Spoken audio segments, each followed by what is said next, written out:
Just hold it for it.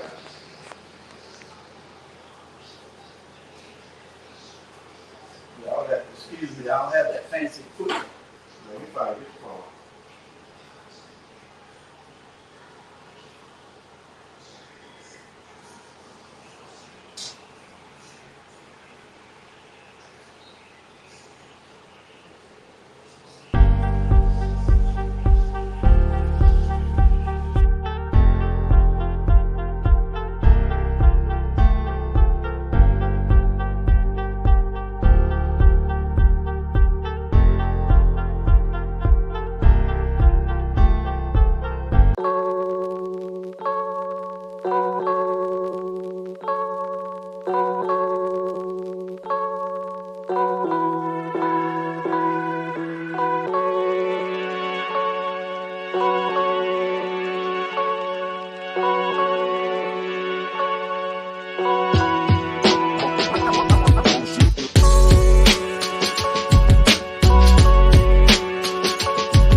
Greetings.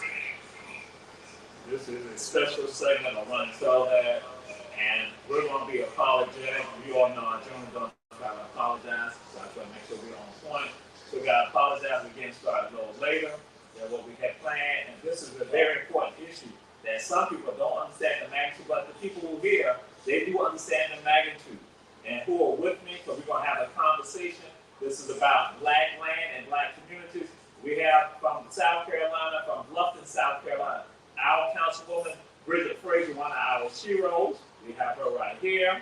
And then also we have someone who's with regards to reparations. So we said, man, it's connected to reparations. We have Randy Quarterman, who is from the Reparation Project, and that's the Quarterman Keller Reparation Project. Also sitting in with us, we have Dr. Robert Bryant, and also President Judy Hall of Our Black Media. So now, what we want to do this right here, the people who are here, why don't you go ahead and introduce yourself and why is land important? Why is land and why is property important? And this is being shared, which you all know, it's shared on Facebook, Our Black Media Network, and on YouTube, on the Our Black Media YouTube channel. So we say share, because this is an important conversation. I want to let you all know this. This is part one of a three-part conversation. Next week, we're going to have Brother BJ Dennis from Keita Akins also, and we're going to culminate it with Queen Quet. So let y'all know, this is not important. We think this is, but this is the initial conversation about some resources. So we start our council with why is land important? And who are you and why is land important? Certainly. Well, thank you, Dr. Torre, for including me in this very, very important conversation. So I am Bridget Frazier. I am on City Council in the amazing city of Bluffton, South Carolina. We call ourselves the heart of the little country. I am a fifth generation Gullah descendant in Bluffton, South Carolina, and also the founder of the soon-to-come Bluffton Gullah Cultural Heritage Center. And so land protection to me is so vital because you don't have culture without being able to have a presence. And that presence starts with land ownership and land acquisition. It's through those means that we have been able to amass generational wealth, but also it's through those means that we've been able to keep the culture going because you can have that presence by being able to pass land down. If you don't have land to pass down and you feel yourself on victims to gentrification and overdevelopment, then that means the erasure too of your family's presence in that area. So now is the time more than ever to be able to hold and protect that because we do want to have something that future generations can come back and be able to say that they feel they belong and that their people, were there as well. Okay. Robert Bryan, since she's here, which is for you and wise land, important, wise neighborhood, wise community important. Right. So, Dr. Robert Bryant, running for the 5th District City Council here in the municipality of Savannah, and I've done a lot of diversity, equity, and inclusion work over my career. And you know, as Councilwoman Bridget was speaking, I was thinking not only about what we see, but the symbolism and the sacredism of land that is in order.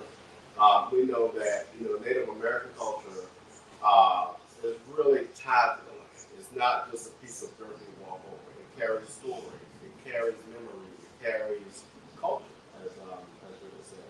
And so when we understand and we honor land, the earth in which we stand upon, it's the ancestors that have built that. And I think a lot of time when we disregard that space, right, we lose the support, the love, and the teachings that we should have known better. And we lose that when we disagree. I was in church today, and the pastor was talking about a lot of black people, we forget who raised us. And I think that's a great system. Yeah, we forget who raised us. Not necessarily parents and all that, but who is your creator? How do you identify in that space? So it's not just the investment part of it all. It's just sometimes, how do you honor the space in which you were developed? And that's extremely important because that ties us to the ancestors and things that come before us. Mm-hmm. And Brother Randy Foreman. All right. Hello, everyone. Thank you for inviting me to this great forum with great people. My name is Randy Foreman. I'm 5th generation of the enslaved Zeke Foreman that was from Monteith, Georgia. That was enslaved by the Keller family here in Savannah, Georgia. I'm a co-founder of the Foreman Keller Foundation, which with the Keller we started. Our first initiative is the Reparation Project. We are into truth telling, we are into healing, interpersonal relationships as far as reparation healing, but we also address black land loss, land preservation, black education, and black art. Why is the land important to me? Myself, we have 10 acres that was given by the Keller back in once the Civil War was ended. We're battling the Harris property case right now, but at the same time, the pride of holding on to a land like that, because we do end up having the stigma of the census of 1860. That's where our threshold is of history. We know we was enslaved, but where we come from, it usually stops at 1860. But to have land that you knew that was from that time, it builds a sense of pride. Also done correctly with financial literacy, it can close the racial wealth gap. So holding on to our land to ensure that we can close this gap, we can thrive in America is very important. I think now is the time to really have these conversations because these younger generations are so far advanced in what we were and have the information that if we keep this legacy going, I believe we could surpass or catch up to European nations that held us down so long. All right. So, Julius Hall, since you are here, why is community ownership important? Why is black community ownership important? And what's the impact of black community ownership? I can give you a different question. It's still tied to land. It's the same thing, because now I'm looking on. Well, you out of West Savannah. So. And that's what I was going at. Well, I'm Julius Hall, and I'm president of Our Black Media. And I think it's important that we, as a platform, because we're the only ones in this community doing what we're doing. And I think it's important that we inform the people. There's 170-something properties for sale this past week at the courthouse. I would guess it would probably be high 70 to 75% of those were in African American communities. They take our land if we don't sell it to them. And we get tied up with heirs property, we get tied up with people having their properties derelict and not being conscious enough to go and pay their taxes. So all these things fall back and they take our land. And we wondering how these people, and I can talk about this for days because I lost over $10,000 renovating a house, and the judge told us to go in, told us to get out of the house. It was an heirs property of my wife. We were renovating the property. They told us to cease and desist and get out. We lost $10,000 renovating that property. Now the property, all was owed on was $50,000. The courts went in, took the property, and divided, gave the 4 kids $2,500 a piece, and kept everything else. So they got $10,000 that I had put in. They end up in the courts, paid the house off. Then whoever it was, it's a racket. It's a racket. The judge poured over everybody. I call names. It's a racket, and it needs to be investigated by the FBI, the GBI, and the Department of Justice. Because they come in, and this is how they're stealing our land through the back door. And so this house was worth all we owed was $50,000 left on it. Now it's worth over $200,000. And some real estate company who's all connected, if you go and do the follow the money and follow the paperwork, all of it is connected. But I wanted to tell y'all that story because what it is we have to be able to inform the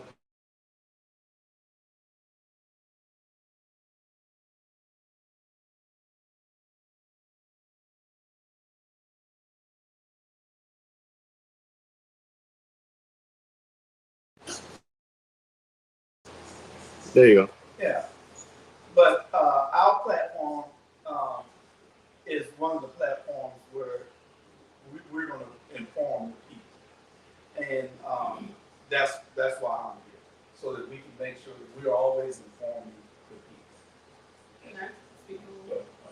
So, and what you presented is definitely an issue that many are so grappling with, and I wanted to add to that. Another part of it in putting some responsibility back too on one of the biggest attractors we see in land laws is that lack of community that we used to have amongst each other. My family over in Bluffton owns, I would say this is the Black family that probably owns the largest concentration of property in Bluffton, upwards of to maybe 40, 50 acres, on one area. And their stories go back to, the acquisition of these properties, when Reconstruction came in and we acquired people bought it.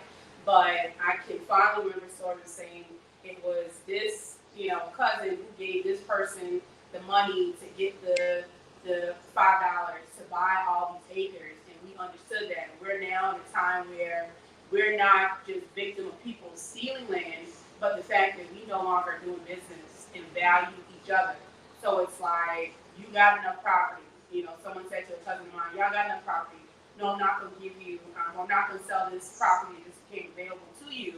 I'm going to sell it to somebody else. It doesn't look like us. And we're accepting that and not realizing that when you do that, you literally adulterate now the climate of community, because who you're bringing in isn't us. Doesn't hold those same values. So some of the things that, we're fond of, people who might want to burn trash in the yard because they're raking their leaves, or you have a family reunion and the music is going.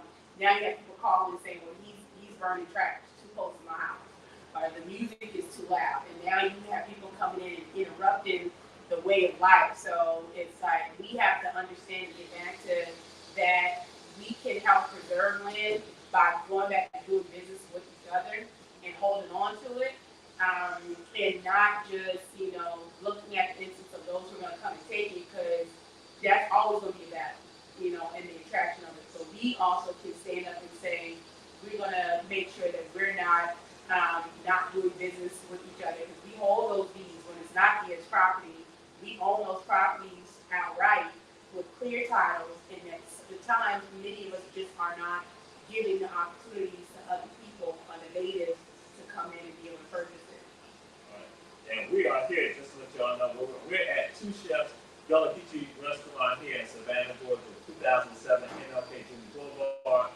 And the great Taylor Moreleo Washington, she has indicated that if we want food, we can have food. That's what she's indicated. That's why we're going to we're going to eat. Bella needs to eat, so we're going to eat, because if somebody wants some food, she's right here to make it happen. But gotta throw something out there to you. Gullah Geechee Africans, Gullah Geechee people, we are the first in mass black landowners in this country. Gullah Geechee people, our ancestors are the first in mass black landowners in the entire United States. So again, we took from 1862, we are now amassing land ownership. But in some cases, we're now losing it. And now Judy's Hall shared something. Let you all know in Chatham County, at the tax auction that took place on last Tuesday, what occurred out of 170 odd properties, 90% of them were on the west side of the city of Savannah. That's why we're here right now. On the west side of the city of Savannah, 90% of the properties were on the west side out of that 170. And we were the majority of the people losing the properties. We were the majority of them. And that's what transpired on last Tuesday. And so that's when the councilman said to me back in May, we need to have a conversation about this. That's what we're here right now. And what she threw up, when she brought up that you can't burn trash anymore when you don't want to sell the property to a Robert Brown, to a Randy Portman, or to a Fakita Aiken, or to a Anita Collins. You can't do some of the things you used to do. And so I'm going to just throw something out and we're going to flow into it. About, and again, we just want to find out if those who are in the state of Georgia, you have something that we call a homestead exemption. You need to apply for the homestead exemption. For those of you for 2024, you're going to need to do it next year. You need to do it, you can't do it now, but you do it next year. And something else comes into play. Stevens Day. Some of us have tried to use this excuse saying that they're building this mansion next to my house, but then you can use the Stevens Day exemption. Then now, bam, lock it in. So what if the value is right now in 2023, it'll still be the same value even when you got that mansion coming next door to you. And something else, and I had to bring the brochure just to let you all know, and there's something else that comes into play. If you are disabled, there's something that in the state of Georgia, it's called school disability. School disability. And one thing, you got to get a statement from a physician saying you are disabled to work. Bam, you'll stop. And so that comes into play that we have exemptions that we are not using and people not telling us about. And so I just want to throw it out there to any of you to have that conversation. Like in other parts of Georgia, what are some things that people are using to basically decrease their property taxes? But we're going to get in Florida to some of it, but that's something that many people are afraid of the value, the assessment of these properties. So anybody got any thoughts? South Carolina, Georgia?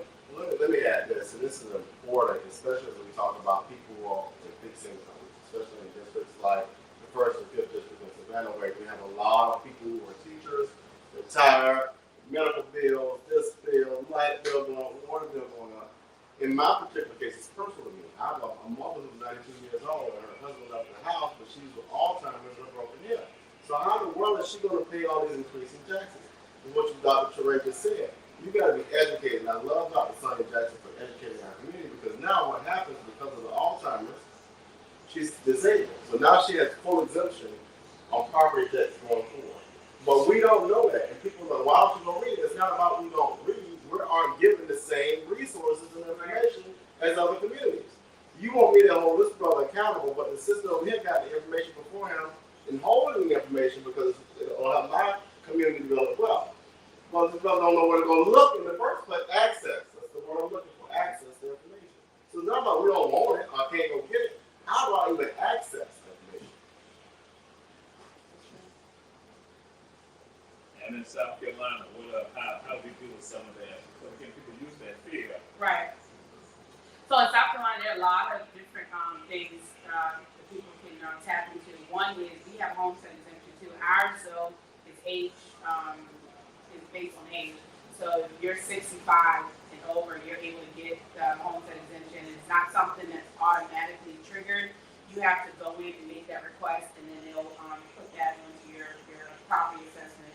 They also have a 4%, 6% ratio that we educate people on. And the 4% ratio gives you that reduced rate because it treats you as being a primary resident and not one that would be triggered, for instance, if a person is a tourist who just bought a second home. And that reduces your property taxes significantly. Beaufort County in South Carolina also instituted a payment plan option. So you can start paying on your property as soon as the bill comes out, which we did ours in November, leading into the previous year, and you have until typically September to work on that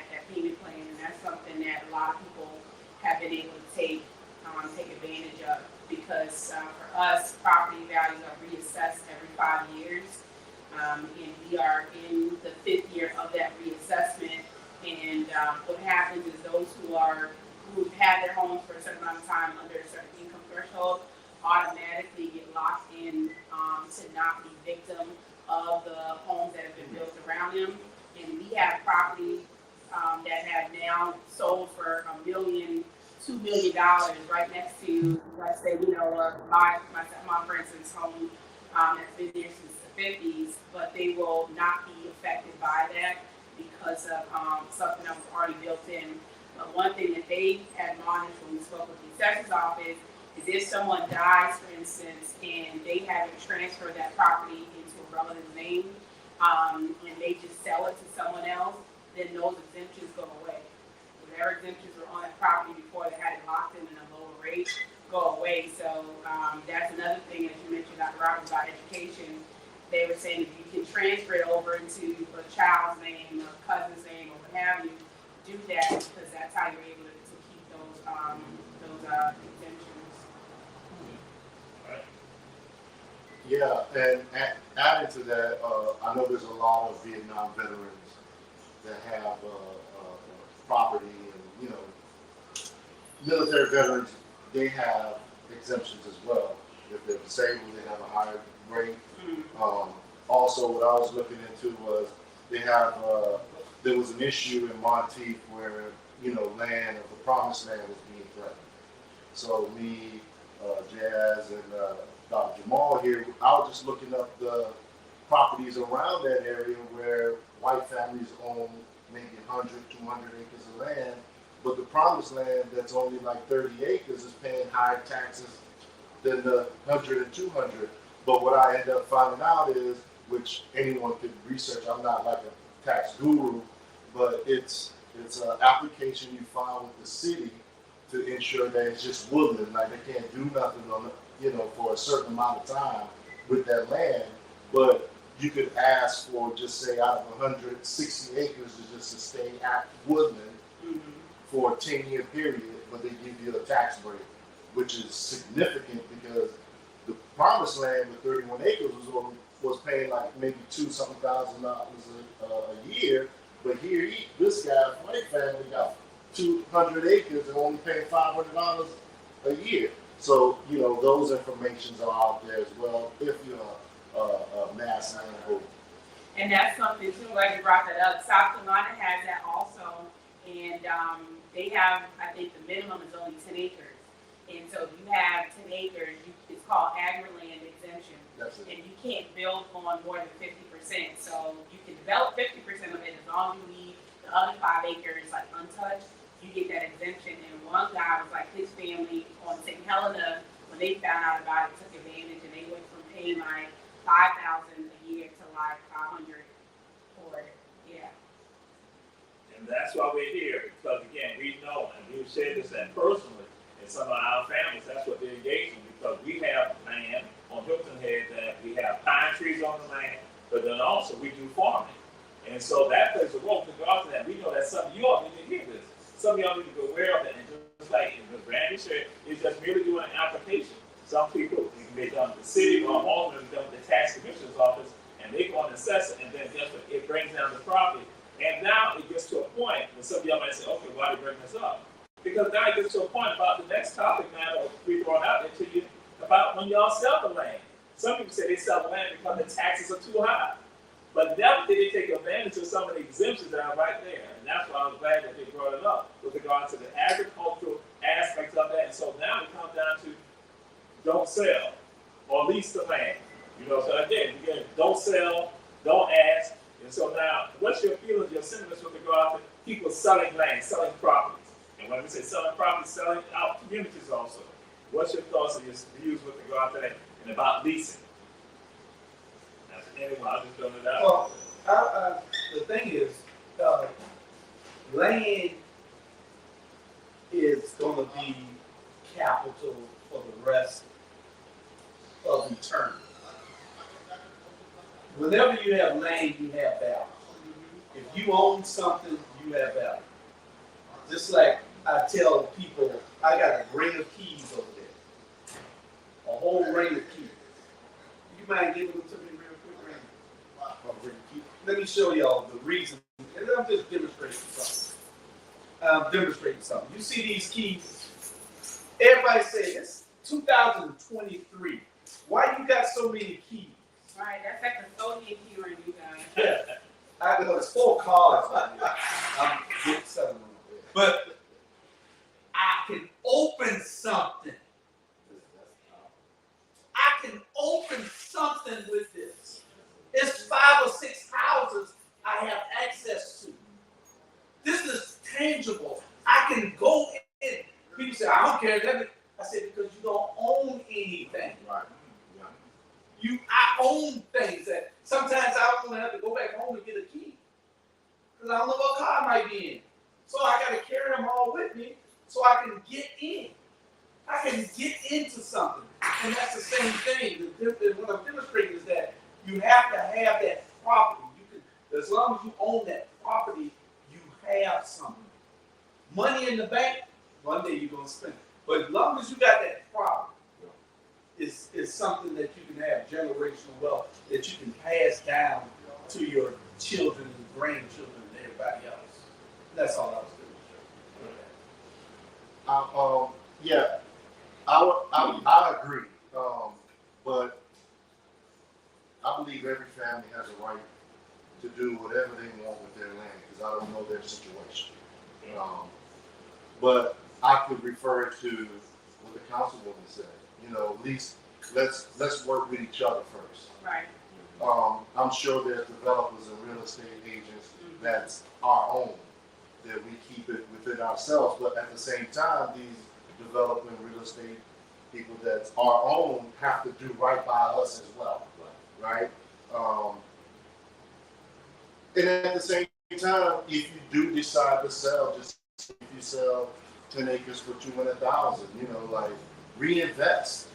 You could go to Sylvania, you could go far out to Georgia, and for $100,000, you might could get 30, 40 acres, and just keep making more and more and more. It can happen that way, but I'm glad this platform is happening, and I hope that people that are listening are taking certain information like this or reaching back to you, Dr. Toure, and trying to find out resources that we do have amongst ourselves instead of just being home thinking like it's a lost cause.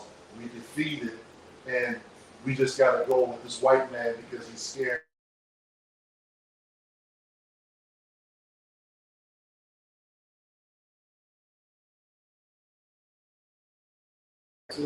All right, I think we're good. All right, we're back, y'all. But if I could add to your piece there, it's not just also working with developers, but contractors. So, for example, I'm hoping that my family members, a few of my family members and I can do some land acquisition, property acquisition. But when I get that property, somebody got to fix it up when it's renovated, right? And so, and this is a shout out to our contractors that look like us, but at the same time, we said keep paying. You got to do right. I can't hire you and it take you a week long to do a job, or you're not communicating, or you're not billing me correctly, or you're not invoicing. And I'm not saying that we're all not organized, but we've got to work with our small businesses, our small contractors who may not have a skill set and say, hey, what you do at this particular position work for me. If you're not going to do it well, I'm going to refer you. But if you do it really well, I'm going to refer you to my sister here in Bluffton. So we got to work hand in hand. I think I said hand in hand. And I also touched on that too. For me, you brought a good point that everyone definitely should have that liberty to sell their properties as they should. I look at that with one contingency is as long as the property that you're disconnected to, because I see taking that money and being able to utilize it somewhere else and reinvesting. But I'm adverse when it's property that people are connected to, and it's what we're battling with over in Bluffton, and just bringing that cultural component. We have two groups. We have a group like myself, born and raised in the area, and even after college we went off, we still have that presence from being born there. I'm an 80s baby, but was raised by some real old school grandparents. I'm talking, they farmed on about 6 to 7 acres of land. Every fruit, vegetable you could imagine. We were feeding slop to pigs. We had chickens. The necks would be cut off, be boiled, feathered, and fried. In a minute. You shucking oysters. You head insurance, you're doing all of that by the time you're 6 or 7. And so the value that you have in the property isn't just property when you connect it. It's like, it's home. You can walk there and feel that presence. But then you also have people who were part of that great migration. They left Bluffton and have no connection to it. May have inherited the land, and so for them, it's like, we'll sell. And I've watched like the selling of property where our presence was once 80% in Beaufort County. We're now down to 8%. And it's like, the more that, those instances happen, the more that people lose that connection. It's not just the property they're taking, it's like they're taking a history. You're taking the connection that we all have to it. So there is no economic footprint. There is no, preservation. There is no sustainability of the culture to be passed down to generations, because the one thing that we did have control over, because you no longer value or see that connection, don't want to be there. And it's kind of like, I think of those who fought so hard to acquire those lands in the late 1700s, early 1800s, never imagined that it would have been sold. They bought it with the little that they had because they knew that this is my state. Somebody could drive down that road and say, over there, those are the Frasers, those are the Pinckneys.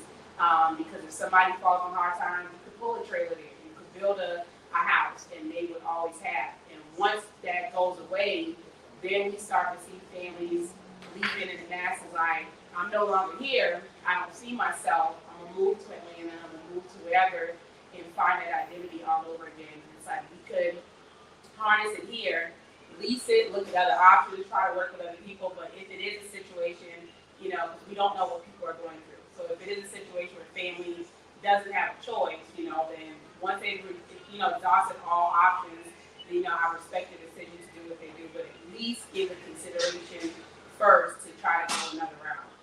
If I could add one small piece to what you just said, we've got to start telling those stories. Yeah.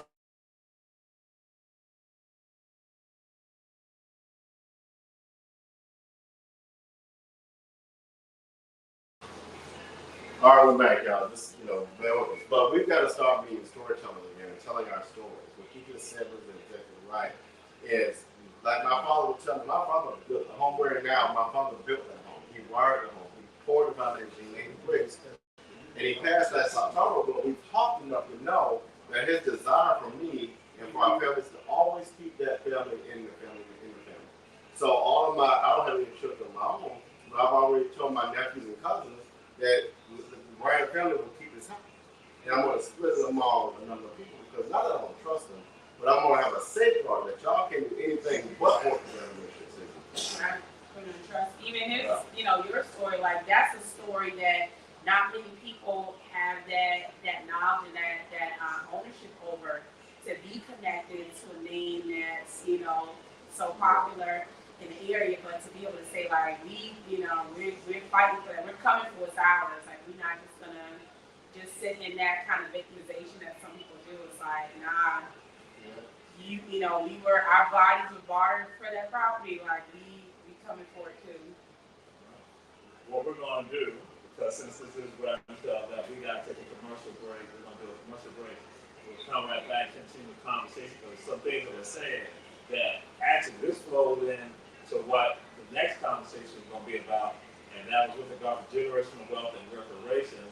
But then some people threw some other things out. We're going to then follow that up afterwards with regard to heirs property issues that we see going on in cities, coastal towns, and also on the islands. Until that, we'll be right back. Don't sell black land. Saving black land, saving black property, saving black communities.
South Carolina, and President Julius Hall of our Black Media on Brother Jamal.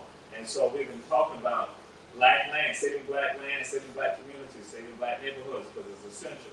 And there's an element that has come into play, and it's always right there with all, we talk about land, Julius brought it up, and then Randy talked about it, and Bridget, Councilwoman Bridget talked about it, Dr. Brian talked about it, and all this is still tied to money.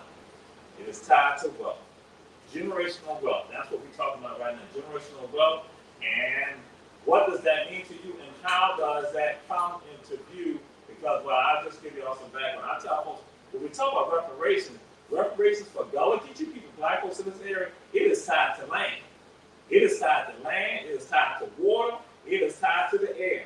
For us, that reparations for us is not just say some dollars or something like that solely, but reparations is tied to the very soil that our ancestors are connected to, the waterways they're connected to, and the air they're connected to.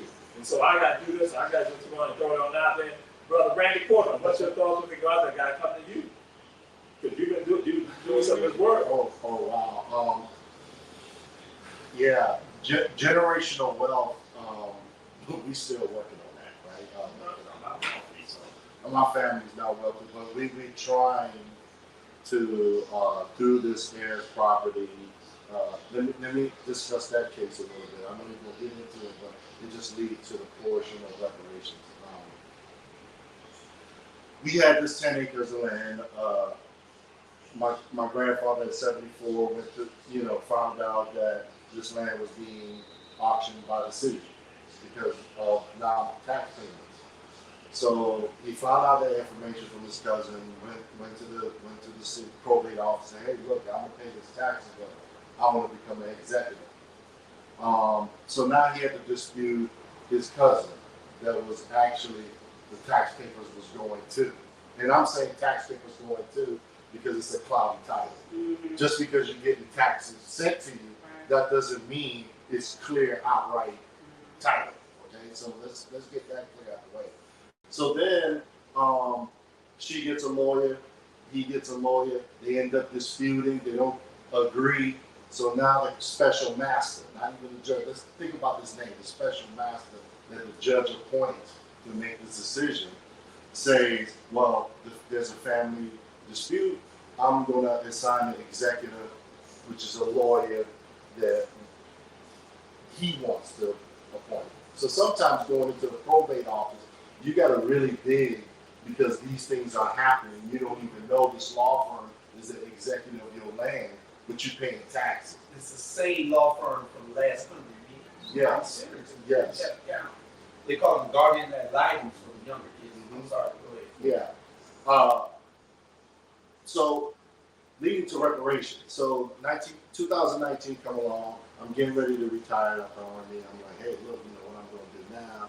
This family member, Sarah Eisner, great lady. You know what I mean? Like, she opened the door. She had a conscience to say, hey, my family did wrong. I want to make it right. I want to try to find the names of the enslaved people that's local. The only person she was able to find was the Quarterman family, which we ended up holding on to this land. But her opening that door led to more questions that I had to ask that never was asked. Who's Leona?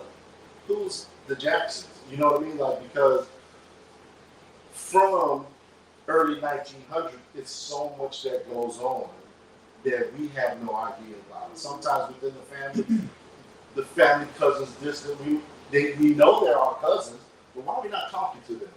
These stories don't happen until something comes up where, oh, we got land? You get what I'm saying? So now trying to keep that intact is a challenge itself for me, but at the same time, it's just to try to, like how we do now, save black land. That's what I forget what happened before within our own community or within our own family. Let's come together and beat this cause that we've been oppressed by so long.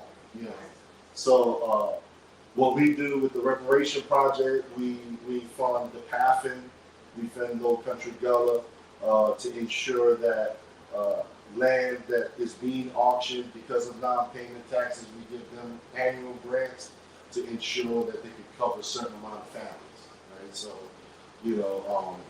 with Ms. Teresa White and Ms. Luana Gray Sellers, we do that as far as black land preservation. Right. Anyone else got thoughts about, we talk generational wealth, and we say it's time to land, and we say those people, and per Queen Quet, just like she's joining us, or she's viewing us right now. She's going to be part of the final culmination of this, which we're going to be doing up in South Carolina. Now, again, we're the first in mass black land owners in this country right here, going to 1860s and 1862. And so, anyone else thoughts with regard to generational wealth, how it's connected to land, how it falls? It essentially is part of reparations, no matter how we try to ignore it. I think all of us got to understand reparations is important for us, especially from North Carolina down to Florida. And this is an important conversation that we need to have, because while we're advocating for and waiting on reparations, we need to also, and it starts here in this room, it starts wherever there's conversations like this being taking place. We need to make sure that we're also uniting our people. Because see, we don't make nothing, we buy. And we don't sell anything either. Too much that we make. We don't sell anything we make, except for food. We don't make food. It comes from other countries. We just prepare it. But what I'm saying is that we have to start now pooling our resources, pooling our intellect, pooling our monies so that we can build together. That's what everybody else on this planet do, except black people. We don't do it in the numbers that we should. There are too many rich celebrities. There are too many rich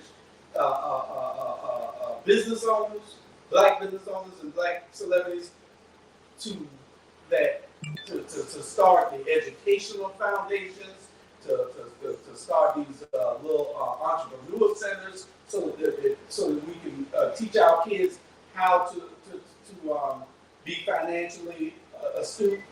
It's a lot of things that we need to do, and these are just conversations when we start now that we need to be able to get into, because it just don't start with just reparations.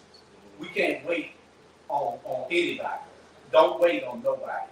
Start doing it ourselves today, and then we keep fighting for what we deserve and what we're owed. And that's just my thought. And then going back on what you just said, a part of it is, going back to Dr. Roberts, is because we're not telling these stories enough.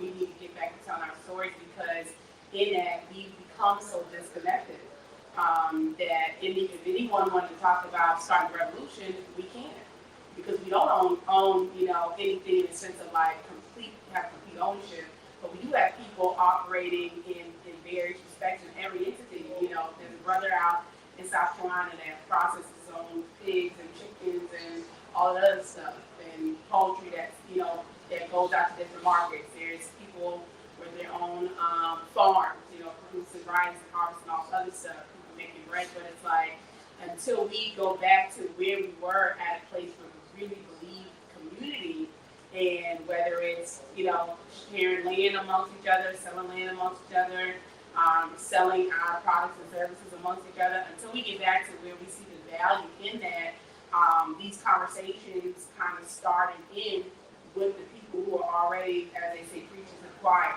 It's like we have to take this.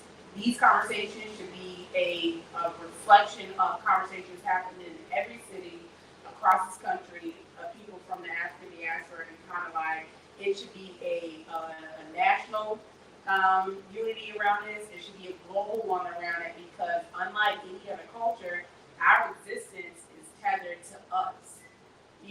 I'm not gonna make it if you don't make it. I can't thrive if you're not thriving. That's how we work. And when we go back to looking at us during segregation time, when we didn't even have access to the stuff we did, our economic footprint was higher. Our land ownership was higher. Just everything. We work amongst each other. The plumber you call, the electrician you call, the store that you went and bought clothes from, the person that was gonna hire your daughter, like everything we gave community then, and it's like now that we're out of that, it's kind of like community just went down the drain. Like we forgot how we used to work with each other. So it's like we can acquire more, but with that comes a responsibility to that, and we should still be looking out for each other. Because I want to see you succeed, I want you to succeed, kind of thing. And so it's like without doing that, then it's like I'll sell the land. I don't need to do business with you because I can go here. I'll sell this. I'll go buy something over there. Like it doesn't mean anything to me, but it impacts all of us. Because on the street where you went out of town, Miss So and So will watch your house, and the minute somebody who wasn't supposed to be there, is you go get a phone call. We go in neighborhoods now. One that I grew up in was called Old Town Bluffton, and their neighbors who come out the house and want to speak to you. You throw a party and the music, it wouldn't even be loud, cops coming. And the cop will come out and say, well, music really isn't loud, but they're going to keep calling and go ahead and turn down. And just little things like that you take away, you really erase, that sense of culture and community when you think of things like that. That's why having these conversations with each other and trying to preserve it is so important. We have someone who called in to checking things out, and so she had to interject. Queen Quet is on the phone with us, so Salam, yes ma'am. Yes, I had to call in because this is a vital conversation. Many of y'all sitting on my desk many times before the day. Just like y'all may hear that I'm on the highway. The other night, I heard Captain Wayne.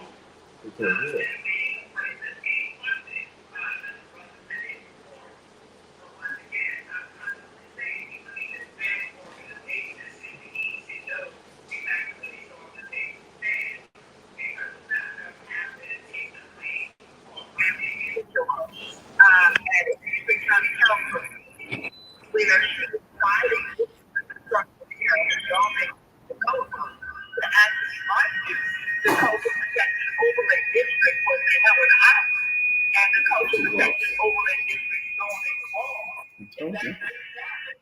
And the only goal in America, and that I've done around the world, has been the only goal to protect It's not gonna work.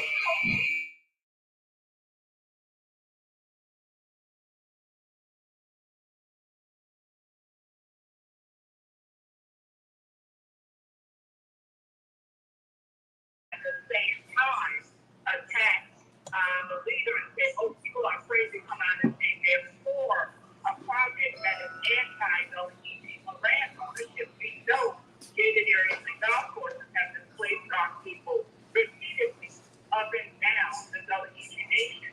So we have to start respecting, and I think that ties into the statements I was just hearing while I was on hold about the lack of unity and the lack of having accountability. When we work together in unity, there needs to be accountability. And there are some people that are not being held to any form of accountability, but they're showing up for being held to form of accounting, and they're counting money from hands that also are not clean and that are helping to displace the people.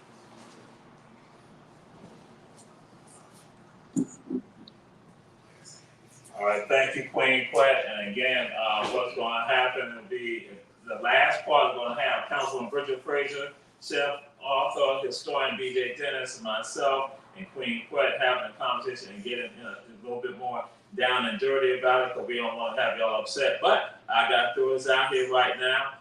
When we talk about Ayers property, talk about property that's owned in Dixon Park, which was a middle-income black neighborhood. And so, and as Councilwoman Frazier talked about, people who were born here who now move away. So now they have an interest in the property that was owned by their grandmama or their granddaddy or their uncle or their aunt. They now have an interest in the property, but they're no longer here. And like I said, middle-income black neighborhood, they are children of integration or desegregation. They have not gotten a lot of money. They got education, they got degrees and all of that. But then you have the person that's over there on Monty Road who's acquired some property, or the person that's on Squire Pope or on Gum Street. or the person down on James Island, or the person on Amelia Island, the person that's in Orange, on Moncrief, who not acquired this property, and they are no longer here. And it's the people who've been here who now are forced to sell the property. Heirs property issues. What are the heirs property issues that you all have witnessed and seen? Because that transformed and changed our communities. And people are no longer concerned, because I can say personally, some of y'all know that I have 2 stories where we have people no longer, who have never been here in South Carolina, not on Hilton Head, who are now forced to sell a waterfront property and now marshfront property. That's personally my own family. And these are people who've never been here, who even their family ties are questionable. But Randy talked about that people saying that they're family members, but in fact, they're not family members. Somebody else is their father. So I'm just putting it out there. It's not anything that I've heard from anyone about that. So what have y'all seen, or what is the dilemmas regarding heirs property? I'll speak to that. My family just went through a situation similar with this talk about here. I think one of the biggest things that we don't focus on is that education component. A lot of times when someone dies, many of us don't go for probate. We just leave it to be whatever, and it's like probate is definitely a deep, dark rabbit hole that if you don't do something with it, the state and other entities come in, and then things just continue to get convoluted from one generation to the next, and it becomes just this twisted web of it becomes financially impossible to try to make clear. You got to bring in all types of legal things just to clear it up, and it's like, if we can get into the habit of, one, making sure estates go through probate, whether you feel it's worth it or not, and making sure that people have, these living will and testaments, and have wills and other things to make it easier for future generations. But my family just went through trying to get a clear title on 10 acres.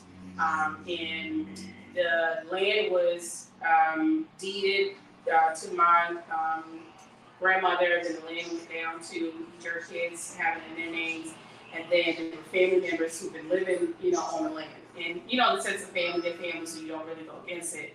But then, so my aunts and uncles started to say, well, there's gonna come a time when we're not gonna be here. Future generations, our kids are gonna need to have a place too. Well, you can't just go and move people without having that cleared up. So then it was, we had to get a lawyer, and you have to put out an advertisement in the paper, giving everybody an opportunity to say if they have interest or ownership in it. And then a judge has to make that decision. And, there are people who came up with all kinds of stuff and stories that weren't true. And it was a waiting game. Like, it's not overnight. Like, it took 3 years to get to the place of it being cleared, everyone getting the property outright. And this first year, we got tax bill and everything, but in everyone's name. This first year we got it. But it's definitely something worth doing now to get a clear title, because it starts out as heirs, but the closer people can work to try to establish, that clear understanding of who's who, if you can cut it up to say, okay, we have 15 acres and it's however many of us, we don't just have to keep it 15 acres and whoever's name, while we can work to do it now, let's do that, because each time somebody dies, it splits. It's kind of like that atom that just keeps getting split. And the more it's split, the more headache and hassle you have to go through. So it's easier if you can do it right now, because in 8 people name, do that. Because if one of those 8 dies, and let's say that 8 has 10 kids, now you have 18 people, at the table. And each time somebody goes, so try to get it cleared as soon as you can. And if I'll just throw this out there, this is something that our tax commissioner here in Savannah and Chatham County, which y'all know, and she's Gullah Geechee. She's the first one, Sonia Jackson.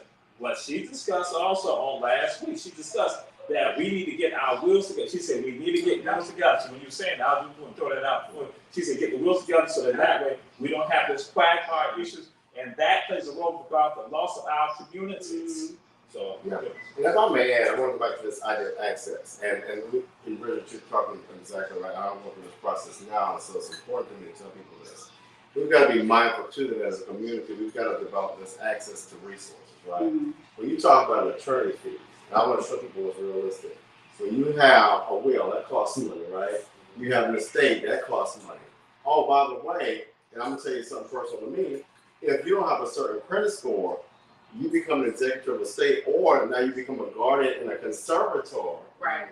to a relative. If you don't have a certain credit score, you're not going to be the conservator, which then goes back to Julius' say they appoint a conservator. Guess what happens? They don't look like us. Mm-hmm. And so, as we were talking earlier, it took me in my thinking off my head. The conservator asked me a question this week for some information. I was like, why you didn't need it? And so they're not answering me. But anyway, every time a lawyer shows up, you're paying money. Yeah. So you're looking at $2,000-3,000 off the rip. So how do you, I don't want to change the conversation, but making sure we also conversation. That's right. yeah, so now we've also got to find out, longshoremen and faith community and folks who got resources. I'm not even going to complain, but we've got to put a side pot of money aside. Those who have, who are not hurting, put more money in that pot so that we have families who are not actually the low wealth communities can participate in the game. If I don't have a resource, how am I going to come to a football game and I don't have a football? How are we going to play? Right. Okay? How am I going to go play in the SEC if I don't have pads? I'm going to lose every time. Every time, what we need to do in those instances is hold people accountable and use resources when we can. Mm-hmm. I can't speak to what's here, but in Bluffton, I chair the Bluffton MLK committee, and we have all types of partners. And one is a shout out to Low Country Legal Aid. They're retired lawyers who offer their services for free. And we've had people go through many instances that could tap into them and not have that worry. But we also brought them in for a free will workshop. Literally, you came to that workshop, no questions asked. You walked out with the will, and not just that, it's how to complete it. What do you need? What are the signatures you need to come back with? And we'll get it notarized for you.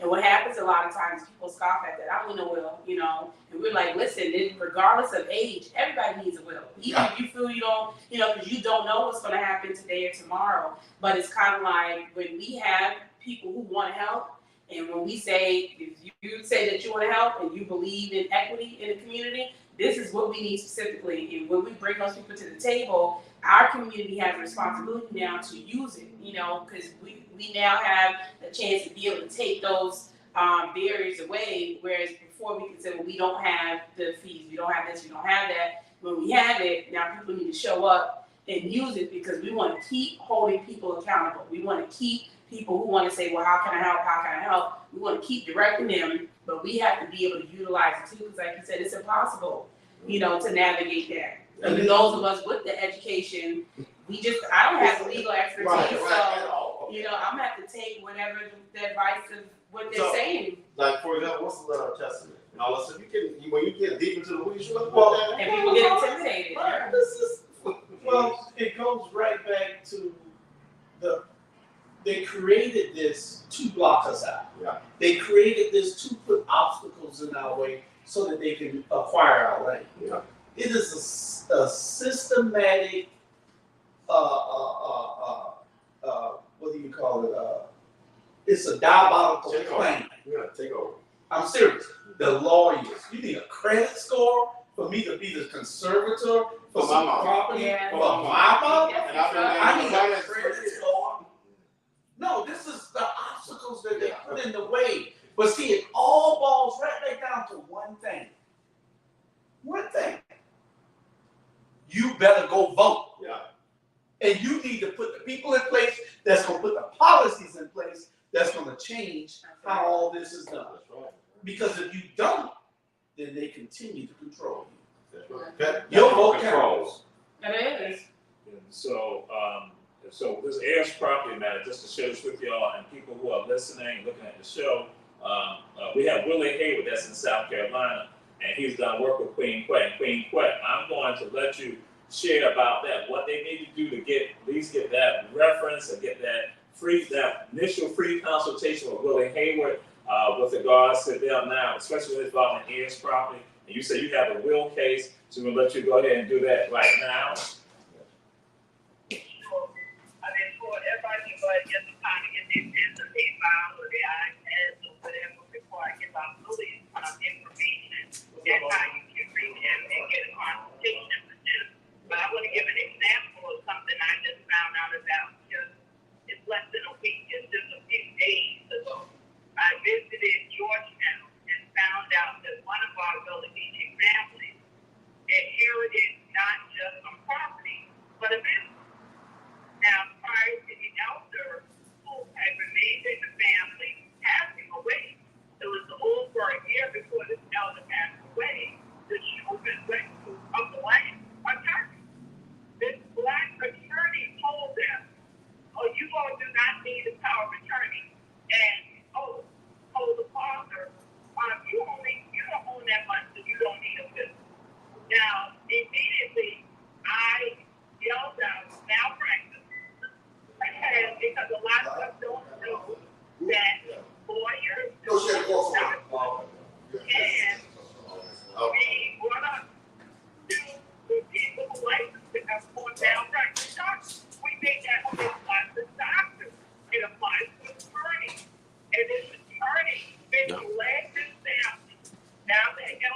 it actually are those that practice in land law, because not every attorney does.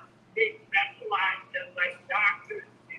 So that leads to why I'm giving you the name and the contact information for someone we have vetted who is a data delegate who is consistently or successfully negotiating property in court. And there is the Heirs Property Law Firm. You can go to heirspropertylawfirm.com, which is run by attorney Willie Hayes. His phone number is 843-225-8754. All right, 843-225-8754. But he has done a program. He did an episode of WDTV. It is on YouTube. You can either go straight to YouTube or go to WDTV. There is no INE in the link. And put in Queen Quest Willie Hayward or Queen Quest Heirs Property. When you watch that entire episode, it will give you an outline of the various things that you need to do in order to sustain the ownership of the heir. When you get to the end, it will give you details about contacting him for the consultation. I highly recommend you watch that video first before you go calling the phone number I gave out. And also to share that video with your family members, with your in-laws, with your craft brothers, with any and everybody who you know has their property here in the South, and in particular in the Delegation Nation.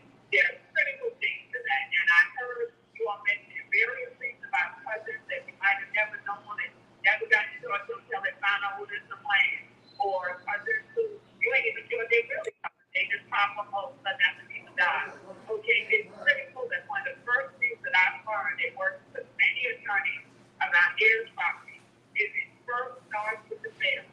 If the family can talk to one another and come to some agreement and make sure you have an accurate family tree and everything, that goes a long way. And then you can start to establish things like LLCs. So there's also an episode of WDTV about forming your LLC for your family. So there's LLCs, there's trusts, there's various mechanisms and tools that can make sure that you put these things in a way that you don't just keep getting the mail here, as I say, or someone else who's random to come in and cause an entire family of what we constitute as his property. So I just wanted to give you all a vivid example that horrifies me recently because an actual attorney misled a family. So don't think that there are all good attorneys out there, because they're not all good attorneys. And some will even tell you this is not my field of practice, and they won't say, maybe not, they won't say it simply because they want to make you money.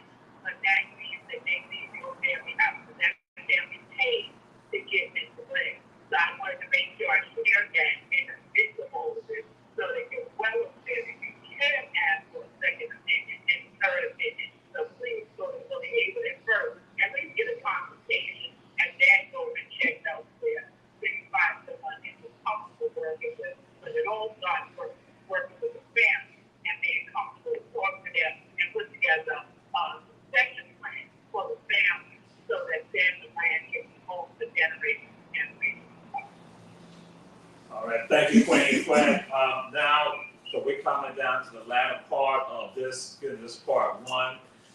So the question is coming down to, how do we preserve communities? How do we preserve neighborhoods? How do we preserve communities? How do we preserve and maintain land ownership? And throw it out there, and I'm throwing that in such a combination.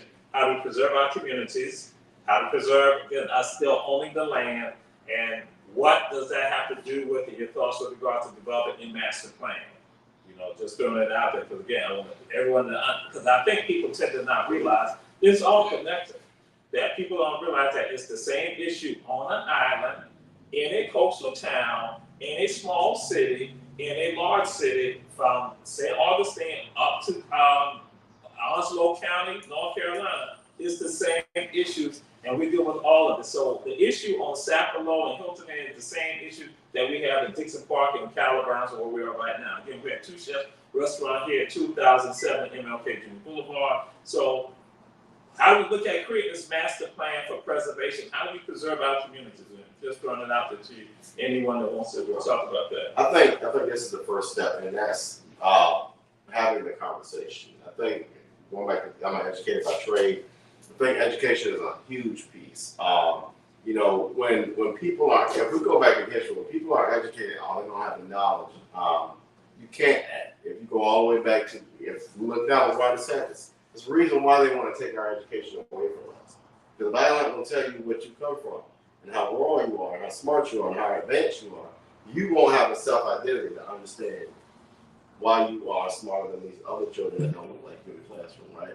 And so what do they feed the medication? So once we educate and we understand, then we can mobilize and we can move and we can start doing other things. Okay. All right, so we're saying education. So now give me some other things, because I want the people out there now, because this is a starting point for them now to understand, because some of them feel lost with regards to their communities, because they think they got a zoning issue, they got an interstate highway system coming through, they got a millionaire building up a residence next to them. So what are some of the things we can do with regards to helping people out there now begin to step that forward step with regards to preserving their communities and creating a master plan, even if it's not necessarily a master plan per se, that they are now creating something to keep their communities in their hands, keep that black land in their hands, keep their neighborhoods in their hands. And you know, as Dr. Roberts said, is education. Going back to something that Dr. Hall mentioned also, in saying that we have to vote. It's kind of like we have been losing at a game of chess for the longest, and everyone's complaining about, you know, this game that they know they want to play. We can't change the rules. The game in this in America is always going to be tied to policy. It's always going to be tied to some type of voting, whether it's through election, through appointment, and you cannot be in the game without learning mastery of it and navigating it. And we have to start playing the game. And in communities, people can create policies, like how some towns are now talking about, you know, creating Gullah overlay districts that specifically speak to our issues. You know, and being here and having that presence, you know, our folks should be able to put businesses on their reins. That's the only way we're going to be able to do it, because we can't afford to go down and buy commercial property in Bluffton and Hilton Head and Savannah. But we own land still, so why can't we manipulate our land in a way that's going to benefit us, as other people have? You know, we can say, well, whatever density that other people have on their properties, we've operated in Kundas. So whereas this person is only allowed to put 2 structures up, well, we're looking at it from a family compound component. So we should be able to put up 5 structures, but you can't have that without the policy to make it happen. And so we can argue all day, but it's right, they should do it. Nobody's gonna do anything for us that we don't do for ourselves. And we can't just go in and ask. We gotta start creating the ways to make this a reality, and it needs to be a secular thing. So we created in Beaufort County, we created in Chatham County, it should be created in Horry County. And once we have that universal web in the same way that the Native Americans have, then it's of no knowledge that they don't pay taxes on their land. Because they advocated for that. We're indigenous here. That's right. But we don't have any of those protections. And without having those protections, people are going to continue to fall victim. People are going to continue to be prey of a system that is working perfectly. The system was created to do what it's doing now, and it's us going in and dismantling the system and creating these spaces of equities where our culture is going to thrive. But it starts at policy, and not voting does not help. That's been the greatest trick of our opponent, planting the seed that voting is rigged, that it doesn't matter, it doesn't impact the food we eat, the speed that we drive on the highways, the clothes that we wear, the schools our kids go to. Everything starts at the voting booth. The lawyer who's going to be appointed over that conservatorship, the treasurer who's going to be elected into that office that's assessing you. All this thing comes back to voting, and they would not pump billions into a system that they felt didn't work. But they trick us. They spend billions to tell us it doesn't work to keep us out. We are one of the largest voting blocks in every election, but we have to now start voting intentionally to our benefit, because our communities need it. So that, for me, that's a way to save culture and several other things that we're combating. All right. Anyone else here? Then we're going to end with Queen Claire because my family already contacted me now saying I'm supposed to be at this other place. But so anybody else here? Yeah. The thing is, what we have to do, people see what they hear and they hear what they see. It sounds bad, but it is. We have to demonstrate to people. We cannot keep having meetings without action. I don't like meetings that there is no action afterwards, because all you did was waste my time. Yeah, we got a little bit of information, but you wasted my time. We need, and I've been talking to, we need to demonstrate how this works so that people can say, okay, see, they instilled this atmosphere of distrust in our community. So we don't trust each other. I can't tell the four of y'all to give me $1,000. Come on, put it in this plan so we can build generational wealth, but y'all ain't gonna trust it. They've instilled that in us. But you get 5 guys from the Jewish community, and each one of them will throw their money. You get 5 guys from the Indian community, they're gonna throw their money on the table right away. We have to demonstrate to these people how this works, so that they can say, "Oh, they did it. Hey, we can do it. They did it. We can do it." You know, and that. We don't do any of that in this community. And the ones that are doing it, the ones in those elitists here, they're not including us. It's generational wealth for their families only. And there's thousands and hundreds of thousands of us out here that's being left out. So yes, we have to demonstrate. We have to pool our money, pool our resources, pool our intellect, and get to the nitty-gritty and get things done.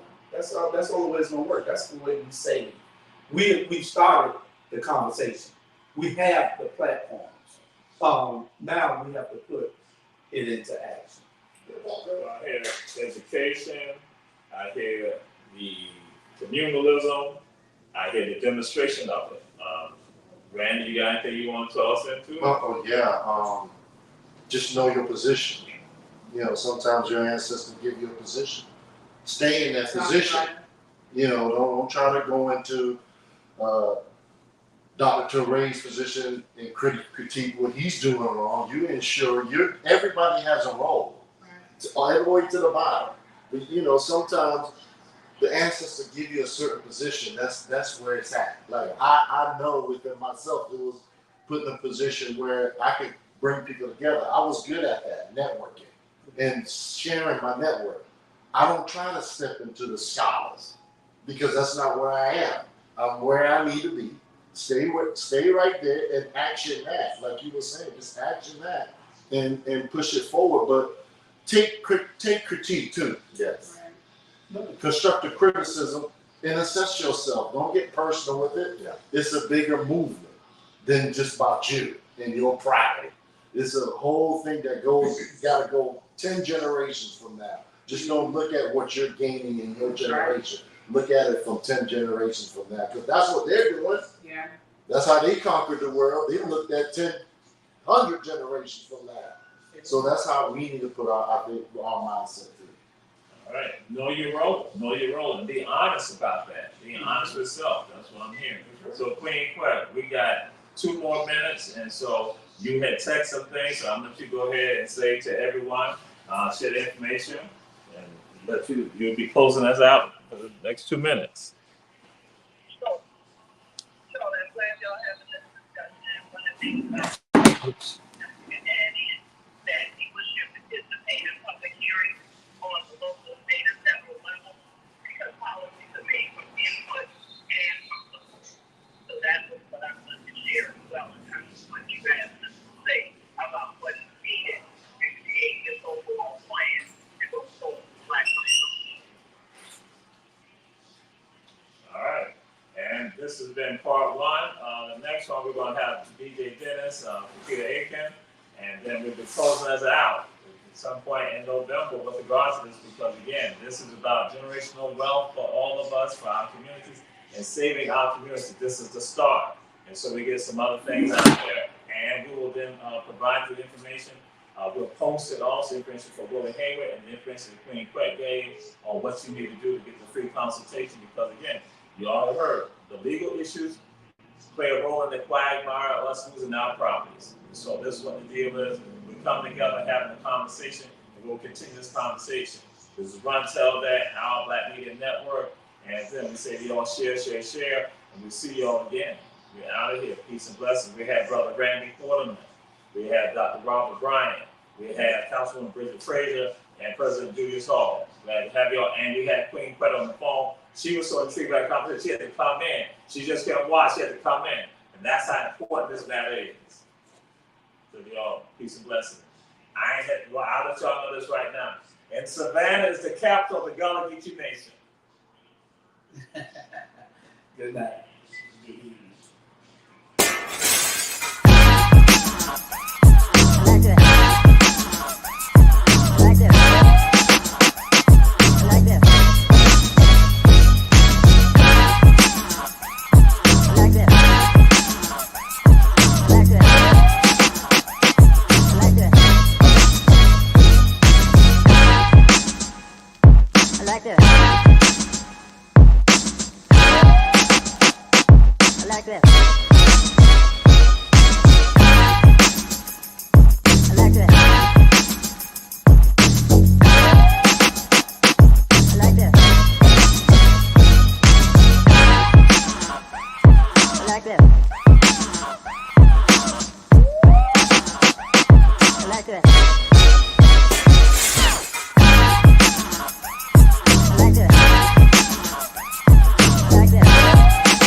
I like that.